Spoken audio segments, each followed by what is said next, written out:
How did it feel when it successfully landed on the ground? One of the greatest moments of my life.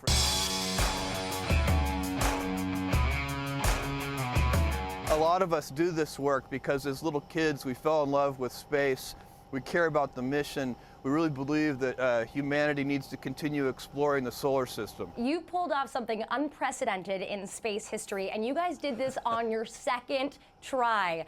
Can you explain where you succeeded where others had failed? We as a species, we humans have been building rockets and traveling into space since the 1960s.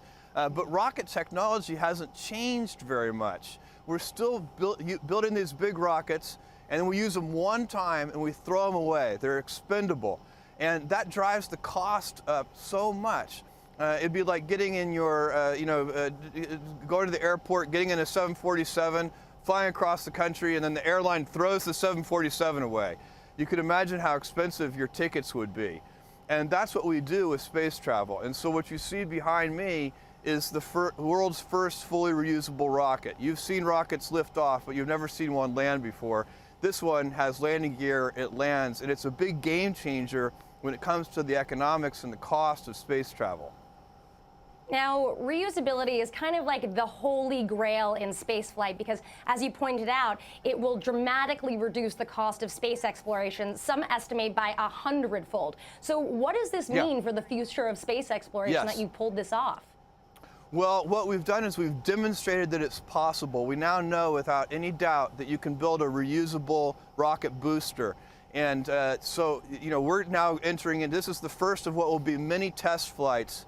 We're going to, over the next couple of years, we're going to fly this vehicle many, many times. And then when we're highly confident in it, we're going to start taking people up into space with it. Right now, tickets have yet to go on sale, and you haven't disclosed how much they're going to cost. So when are we going to be able to reserve a seat, and how much is it going to cost us? Yeah. We don't know yet what the ticket price is going to be. We'll figure that out sometime within the next couple of years. For people who are interested, they can go to the Blue Origin website and they can sign up. We'll send you email updates and let you know when we have the ticket price. Now, Elon Musk this morning tweeted congratulations to you and your team for landing this rocket. Now, SpaceX has tried several times to land a rocket booster and has failed. Now, granted, they are different rockets, but he was also very quick to point out the difference between space and orbit, suggesting that perhaps what Blue Origin pulled off is somewhat easier. Is he right about that? No, he's not. What SpaceX is trying to do is actually very similar because the first stage of their orbital rocket is the only stage that they're trying to recover, and that first stage is suborbital. It's exactly like what we're doing. Now, you clearly have your hands full with Amazon. You've spoken about the impact watching the moon landing had on you as a 5-year-old boy. Is that what inspired you to start a rocket company? It is. You don't choose your passions choose you. And ever since I watched Neil Armstrong step onto the moon as a 5-year-old, I have been, completely in love with rockets and space. And I've spent a lot of time and energy thinking about it over many, many years. And I'm surrounded at Blue Origin by a team of people who are just as passionate as I am. Brilliant rocket scientists, engineers of every kind, and I'm so proud of that team. Now, Elon Musk, recently had a rocket explode upon takeoff. Virgin Galactic had a tragic death of a test pilot last year.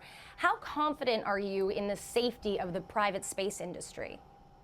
Well, look, what all these people are trying to do, whether it's private or public, is very, very challenging. These rockets operate just at the limits of what's physically possible. So, of course, it's very difficult. There will be problems. There always will be. But the goal is to make sure that we get better over time. And to do that, we need to practice. Humans get better at everything they practice. And so that's just what we need to do. We need to keep at it, keep trying.